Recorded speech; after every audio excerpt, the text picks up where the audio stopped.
Hi friends, welcome back to our channel. Today మనం home made shampoo ఎలా ready చేసుకుందో చూద్దాం. So ఒక గిన్నెలో వాటర్ తీసుకొని దాంట్లో కుంకుడుకాయ, షీకాకాయ అండ్ మెంతులు, నెక్స్ట్ ఈ 3ని 5 to 6 hours వరకు సోక్ చేసుకోవాలి.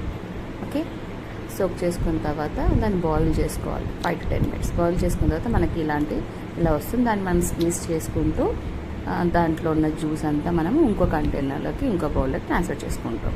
సో అలా స్లోగా మనం స్క్వీజ్ చేసుకుంటూ మనం దాంట్లో నుంచి జ్యూస్ అంతా మనం తీసుకొని ఇంకో దాంట్లో వేసుకుంటాం. దాని తర్వాత మన కోకోమో నూనె బయట దొరుకుతుందండి.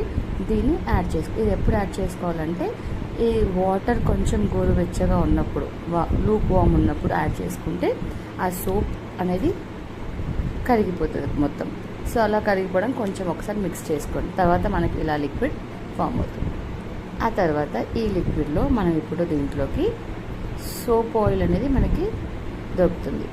అది కూడా మనకి బయట దొరుకుతుంది. సో ఇది కూడా ఒక 1 liter సోప్ ఆయిల్. మనకి కంప్లీట్గా 3 liters ఆఫ్ షాంపూ రెడీ చేస్తున్నాము. సో 1 liter సోప్ లిక్విడ్ మొత్తం వేసేస్తాం. ఇంకొకటి ఇది పర్ఫ్యూమ్ అండి. నెక్స్ట్ పర్ఫ్యూమ్ అంటే షాంపూస్ మనకి స్మెల్ వస్తాయి కదా, సో అలా స్మెల్ రావడానికి మనం పర్ఫ్యూమ్ యాడ్ చేస్తున్నాము.